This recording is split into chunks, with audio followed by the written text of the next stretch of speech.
And today we're doing a very special and very silly video. I've gone back over a 7-hour stream with chat and reviewed all of my videos going all the way back to Breach League, and I've made notes from Breach League all the way through to Incursion about all of the weird shit I've said. Basically what I'm trying to do is like go back and evaluate everything that I've said, where I've been right, where I've been wrong. Because I feel like a lot of content creation is just focusing on shitting on companies, and there's not enough like self-respective, self-awareness stuff going on. And it's just kind of fun. I'm a big fan of when like Hearthstone streamers go back and like review their card set reviews. This is basically Tarke Reviews his opinion of leagues. Because as I look back and reflect on certain leagues, a lot of the things I said about the league wasn't actually about the league itself, it was more about just how I felt about the game at that time. And I feel like, you know, having this more self-aware insight is better for, like, future decision-making. I think it's just an important thing to be self-aware every now and again. So, yeah, it's interesting, and it's going to be a long video. And we're going all the way back to Breach, which, believe it or not, actually launched in December 2016. In the background, we're going to have some Derek beautiful hideout footage. So thanks again to him.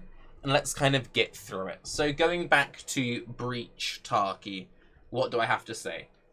I was pretty edgy, mostly in just a kind of being a person on the internet. I feel like this is actually the less edgy Tarke. This is the mature Tarke. This Tarke has glasses. I also had a terrible microphone. And I feel like a lot of my content in Breach was a little bit more sensationalist. I feel like a lot of my content now is a little bit more, like, what's the word? I try to make more of an effort anyway now to kind of think a bit before I record a video. A really good example of this would be, you know, if a new patch comes out, I'm far more likely to now sit through, have my gut reaction, make a bunch of notes, and then prepare something a little bit more thought out. And I try and do less like off-the-fly content. Off-the-fly, raw content, it can be fun to watch, but it's just very sensationalist. It just lacks that real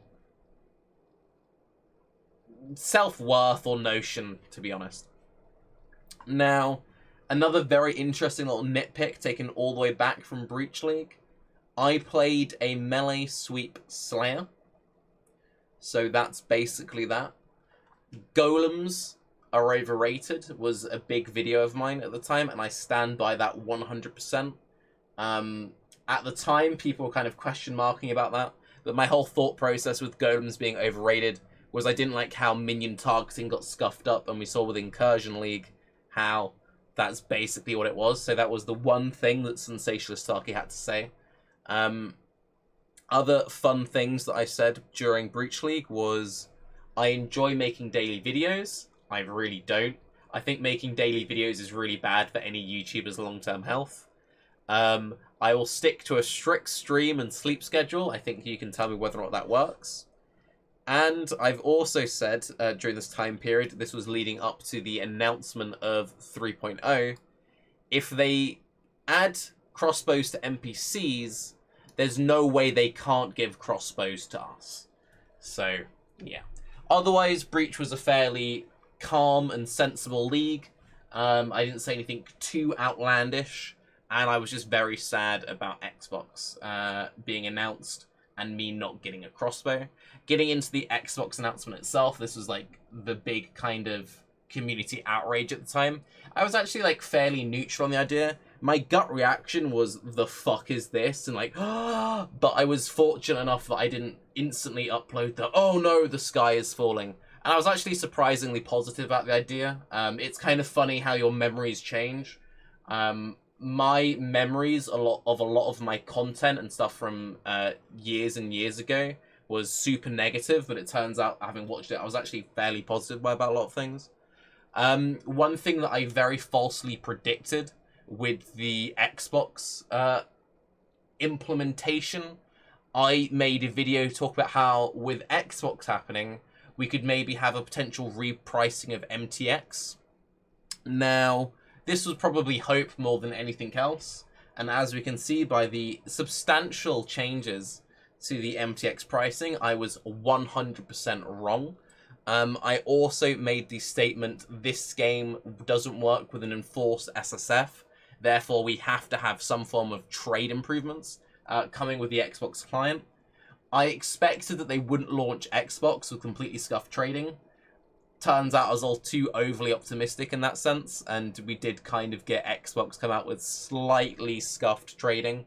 And to be fair, to back up that statement, we kind of expected trade improvements to Xbox for like a really long time, and also to the main client. Maybe at some point that will happen, and it turns out that 2016 Tarke wasn't talking completely out of his arse.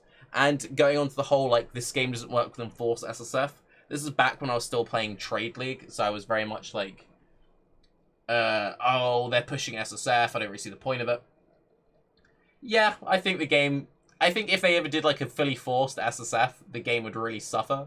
But I do think that the future of PoE is SSF based, so you can kind of see where I was wrong there.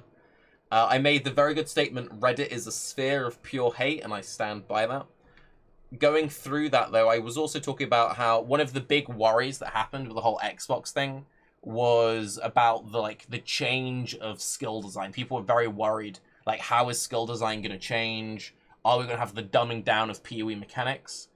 And I would kind of argue that we, in a weird way, we kind of have had the like change in PoE skills, but actually it's all kind of in a good way. So we've had a whole bunch of channeled skills come out.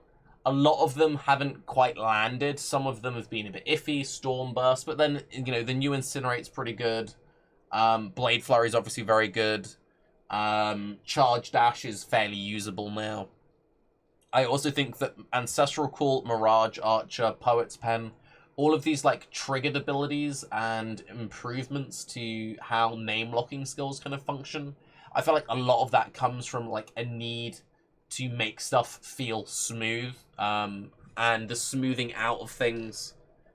I think we actually have a lot more to thank Xbox for than people give credit. So like going back, I feel like Xbox was actually an incredibly positive thing that people really, you know, was very anti at the time. To give you the exact quote for this one, when they released Pantheon, I said, Arakali is shit, increased recovery is kind of meh.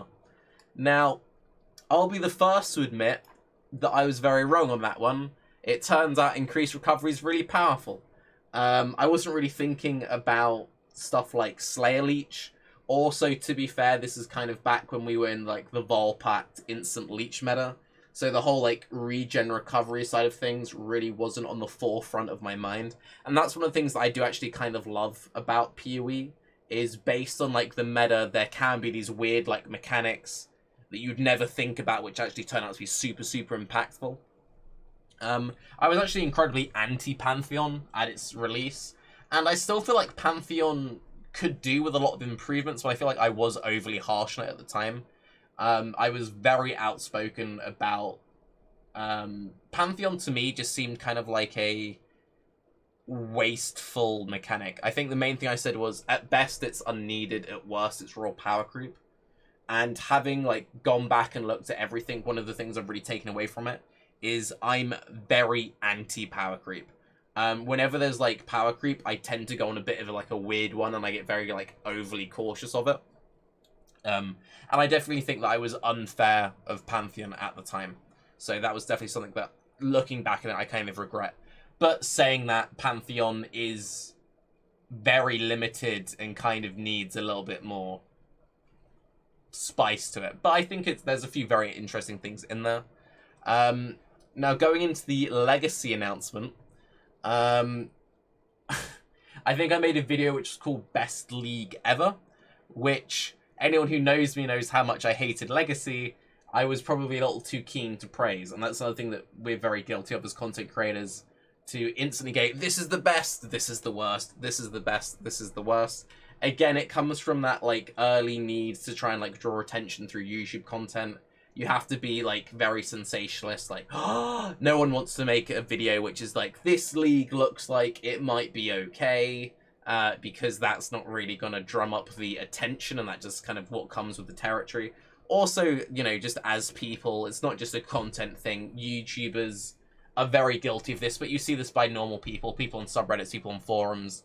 You know, within like 2 minutes of Incursion being live, we had a thread which was Incursion is the greatest league ever made. People just tend to react very positively and very negatively towards change. It's just what we're like. I was also incredibly optimistic about the reworks to AoE modifiers. With the initial announcement of Legacy, we were told that there would be some changes to how AoE worked. I was very praising of the AoE changes at first, until we knew, like, exactly what was happening to it. To be fair, a lot of people kind of like, yes, AoE needs changes.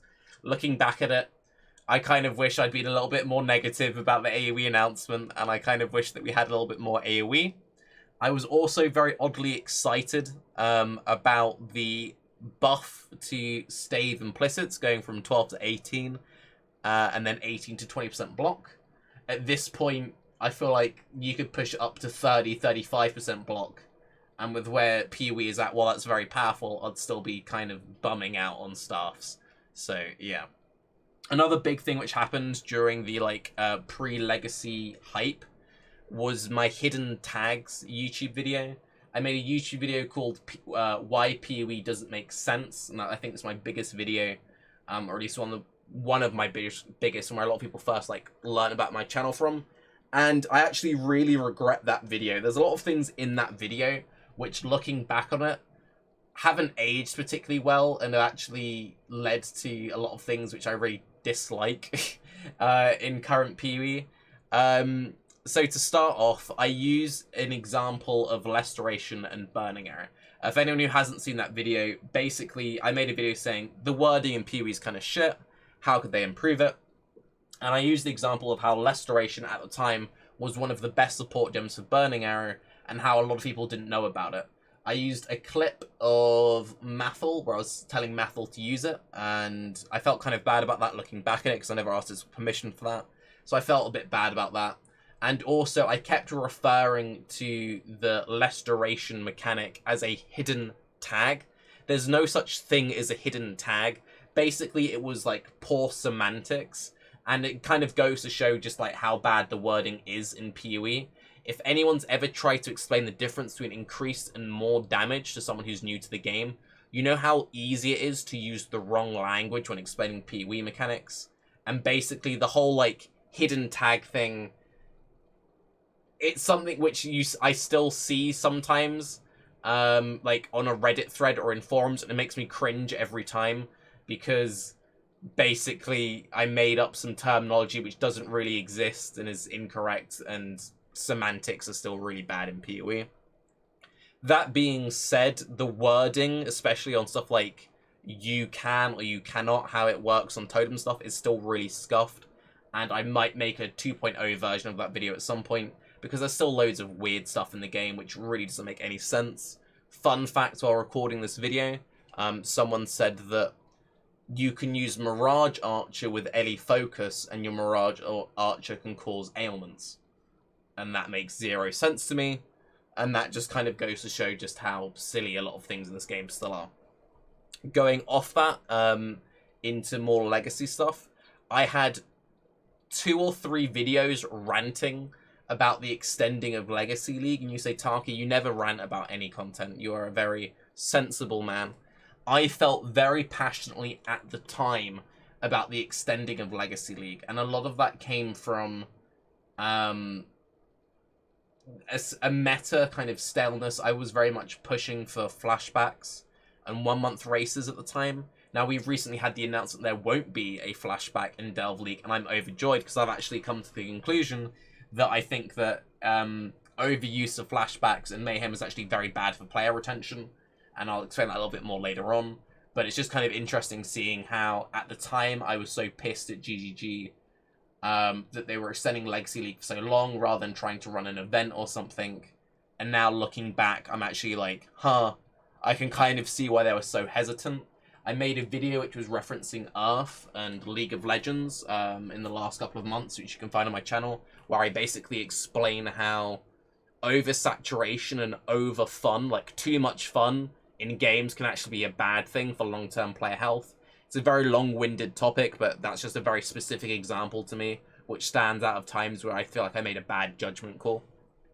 Now, on the whole Legacy thing, once the League actually came out, I was also incredibly anti-Legacy from a raw mechanic point of view. Now, a lot of this was because the League just went on for so long. It went on for like 6 months or something ridiculous. But I'm really not a fan of micromanagement in PoE. One of the things which I really like about fossil farming is the fact that you're not bogged down in lots of map rolling, lots of hopping between stash tabs. You just pick it up, dump it, pick it up, dump it. And the whole Legacy system of having loads of different orbs, having to manage them all, having the stash rates of them all, keeping account of all the different charges they have, rolling your maps, rolling your sextants, keeping it all up to date. It was so much micro for me, I hated it. Now, I'm a massive fan of Bestiary League, and I keep saying that league had so much potential if it was just done better with a better UI. And at the same time, I've shat on anyone who's like very positive of Legacy. Well, with a complete UI overhaul, looking back on it with some improvements, I do feel like Legacy could have a place in the game. However, I feel like Legacy and Sextants are such fundamentally similar systems that the whole like Legacy style of thing, I feel like Legacy and Sextants, like League Stones, Sextants, it's nearly the same mechanic.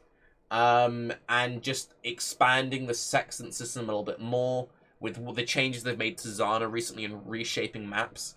I feel like you could bring back that on-demand League stuff without it having the excessiveness of flashback, which leads to burnout, that it feels good. I feel like a lot of like the things which worked well about Legacy could be reincorporated through Sextants and Prophecies. I feel like Zana should be more of her own thing.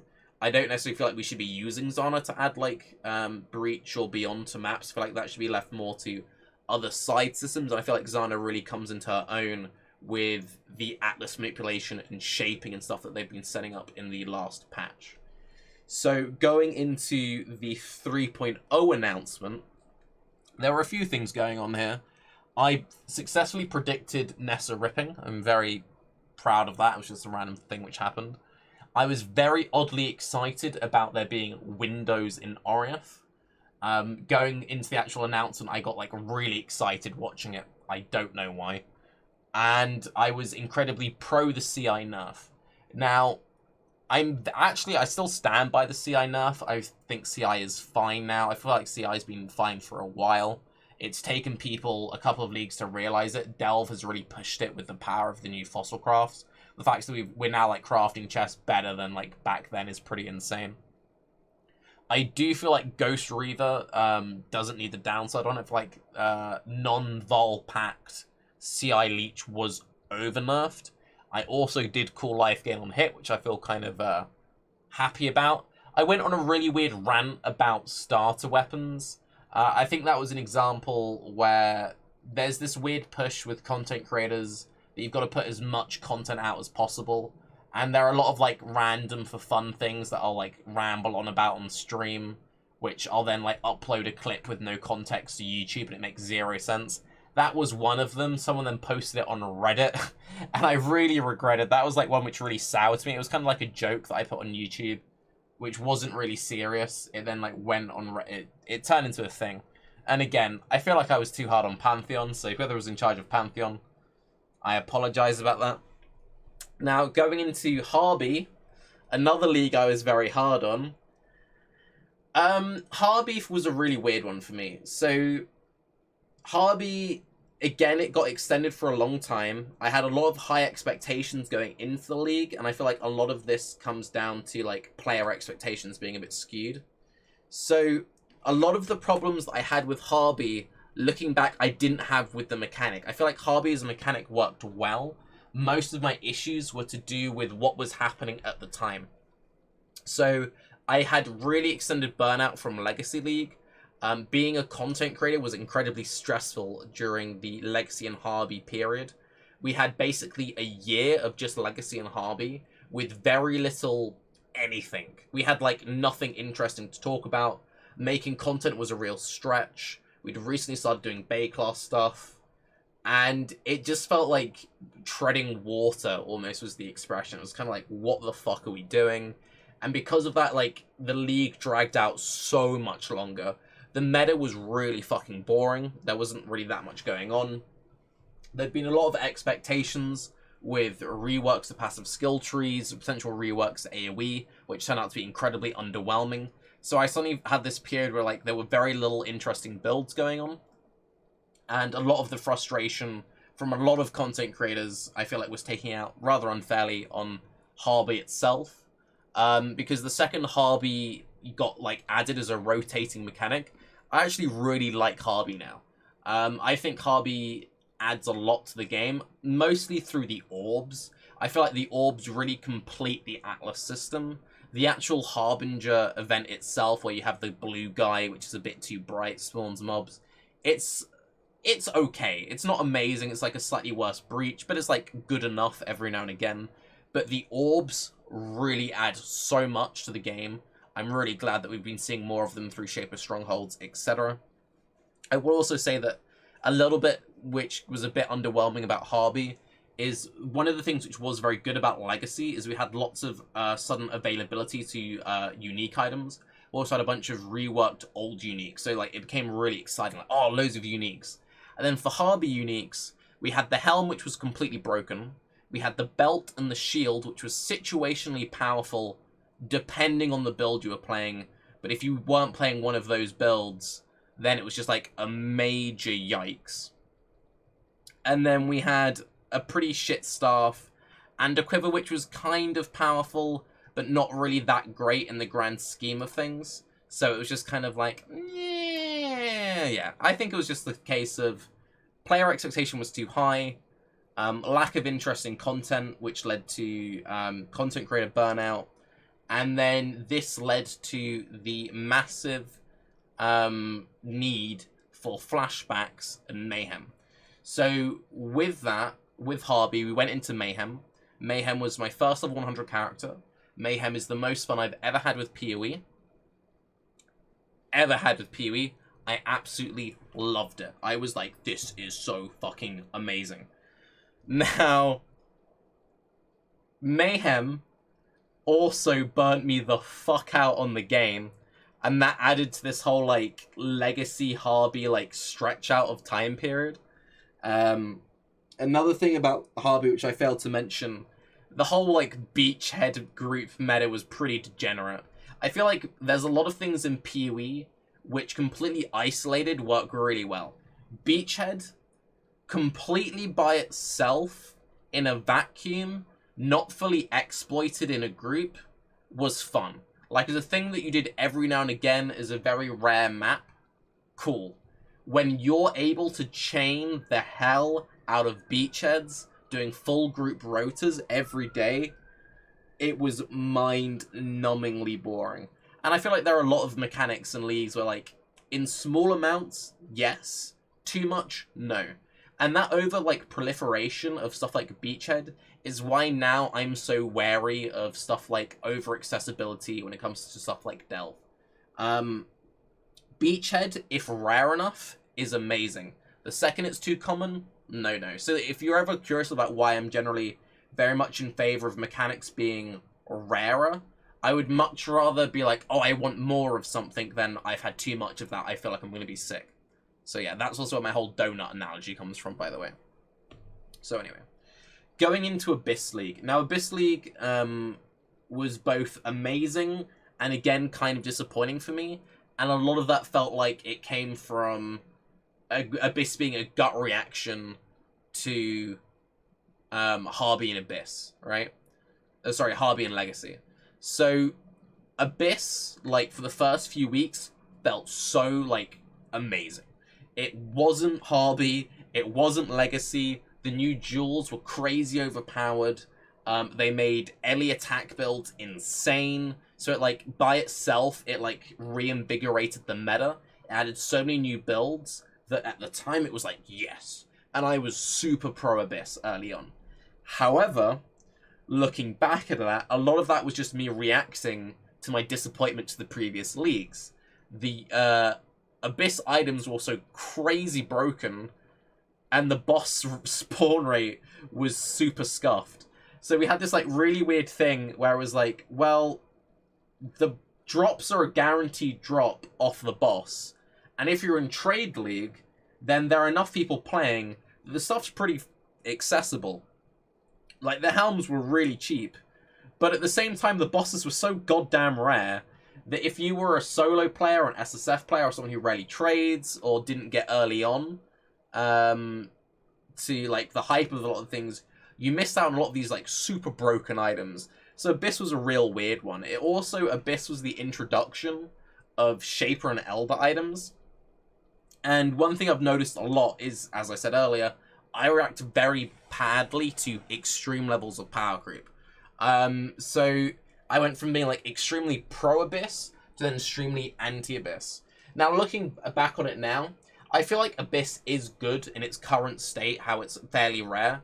I do still feel like the bosses need way better spawn rates. I feel like the bosses are still way, way too rare. I feel like the whole, like, loading into an Abyss, and it's like, did I get the boss spawn? No. And it just feels, like, underwhelming. So I think I would rather bosses were way more common, but Abyss was made way rarer to compensate.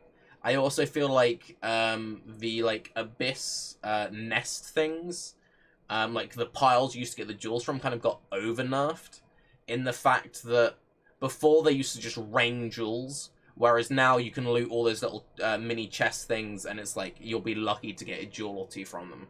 So I feel like the spawn rate is iffy and the drops are a bit iffy. In terms of, like, the raw power level, because at the time I was so very worried about it, I do feel like the raw, like, Ellie damage of Abyss is still a little too high, but is kind of being kept in check by how overpowered the Fizz gained as X stuff is. I feel like if they reined in the Fizz gained as X, and then nerfed the flat Ellie on Jules a little bit, it'd be a very feels good one. But that was mostly my thing on Abyss. I felt like Abyss, I was mostly, like, on the ball. But yeah, also just finally on the whole stat stick thing, I generally think that Elder and Shaper items, something, again, that I was fairly negative on when they first came out, just because I was very worried about power creep. Looking back at it now, I do feel like Elder and Shaper items add a lot to the game when it comes to, like, rolling helmets, rolling chests. It's a nice money sink. It's broken. It's not the most broken thing in the world. I think the real problem with them is when it feels mandatory. So when it comes to the Fizz gained as elemental stuff, when it comes to, like, +1 mines on a helmet, curse on hit rings. If you have a slot where it feels like you have to use this item, it's something I'm not really a fan of in PoE. I feel like PoE's real strength is, like, the amount of crafting it has going on, the massive back catalogue of uniques. The second a slot feels dominated by you have to have this or there's no point, that's when I feel bad about it. And also, just briefly, that's also why I'm not a fan of helm enchants in PoE, because if you have to have a particular helm enchant, then it just, like, crazy reduces options. And you're like, well, what build has to have helm enchant? Stuff like Earthquake, stuff like Stormcall, it just feels terrible if you don't have the helm enchant. Please kill Uber helm enchants. But anyway. So from Abyss, we went into Bestiary League. Bestiary League is the best league they've ever made. I stand by that. Tarke was 100% sensible and didn't say a silly thing that he regrets at Bestiary League. I did say some kind of wacky stuff about the trap reworks going into Incursion. Again, I was very wary of, like, losing... just kind of like, I was just wary of, like, too much power level. Basically, if you want to take anything from this video, Tarke tends to lean on the side of caution, which I think is a good thing. I think if you're going to have, like, one shortcoming as a content creator, to be a little too cautious to power creep is probably one of the better things in there. Now, one important thing that I've... some people feel like I've kind of gone backwards and forwards a lot on, is my opinions when it comes to loot boxes. So, I've been incredibly critical of loot boxes in the past, but at the same time, I've taken loot box promotions from GGG. Now, why is that?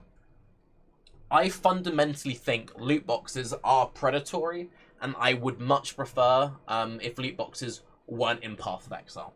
I do have a core fundamental issue with loot boxes. I don't like them. I really don't like them. I know they are a amazing source of income and revenue. I 100% understand why companies put them in games. I don't think anyone at GGG intends to be predatory with them. I think that's just... I think it's near impossible for loot boxes not to feed on people's addictions, right? Now, that being said, why do I take loot box promotions from GGG? I have zero impulse control, and I get offered $100 worth of loot boxes, and if I didn't take the free loot boxes, I would spend my own money on it. If I spend my own money on it, and I wear anything from loot boxes on stream, I'm advertising loot boxes.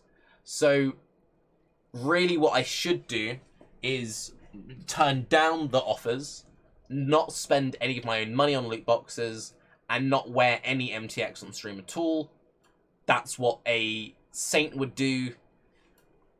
I'm not that perfect. I'm far from it. Everyone is allowed to be slightly hypocritical on one thing. For me, I love MTX. I want to look cool. If I can get free MTX, I'll take it.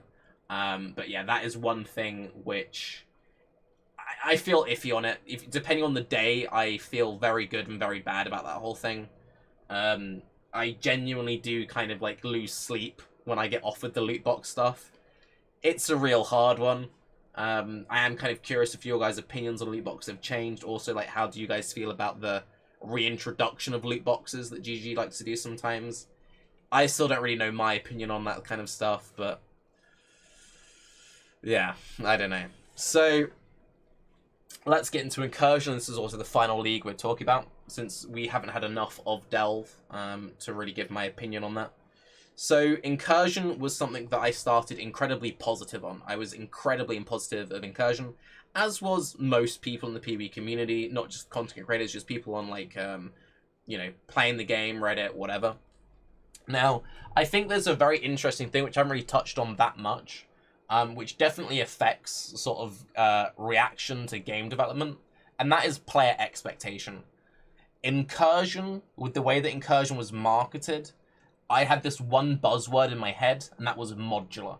The modular nature of Incursion, the fact that at any point GGG could add more rooms to it, I was so unbelievably hyped and so buzzed on Incursion.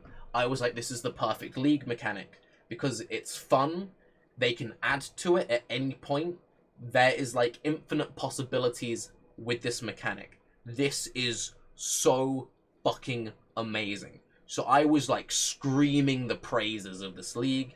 On Bay Class we were screaming the praising of it. We kept using this word fucking modular. As a result of that, we were all hyping each other more and more and more and more and more. So then when there was only one change about 4 to 6 weeks into the league, which added the ghosts and the strongbox rooms, which were both pretty underwhelming, I very quickly went, fuck Incursion. So there's this very interesting theory which happens where there are a lot of people who actually think this, and like there are people writing PhDs on this right now, how YouTube culture makes it impossible to make a good Star Wars film. Without going on to too crazy of a tangent, the basic theory is the expectations are so high from so many thousands of people all putting their ideas forward that like everyone builds themselves up into this like crazy frenzy, so they're always like led to disappointment. And I feel like that's something that you can apply to gaming. And I feel like you can definitely apply that to like how people react to stuff that content creators say, stuff that people just say on random forums, the unbelievable standards that we hold people to. I think it's just kind of an interesting thing. I think Incursion is really like the one league where my own like self-hype kind of was a bit like... But it's really hard to really reflect on Incursion until it goes core in 3.5. But yes, to closing thoughts, looking back on the times Tarke's been a bit wrong, a bit questionable. Power creep is something that I need to be more accepting of and less just like, of going forward. I need to try and keep my expectations at like a more realistic level and try not to, at the same time, overhype my viewers, because it's a weird one. As I touched on earlier, you don't want to make a video which is, this league looks like it could be pretty cool. You want to make the video, best league ever, because that's what gets the clicks. So hopefully, as a content creator, I can kind of keep things a bit more real with you guys, as I try to do, and get myself wrapped up in headphone cables. GGG, please hire Carve, because Carve is the glowiest boy. Every single streamer and YouTuber knows that while they have their opinions, and I stand by all of my opinions, and I'm proud of most of my opinions, they're not as good as Carve's opinions. So hire Carve. And yeah, I'm Tarke. Let me know if you enjoy this more kind of out there self-reflective style of video. Once again, Derek makes the best hideouts in the game. Derek, I love you. Please make more of these. They are so awesome. I'll leave a link to his channel down below. Have a good day, and bye-bye.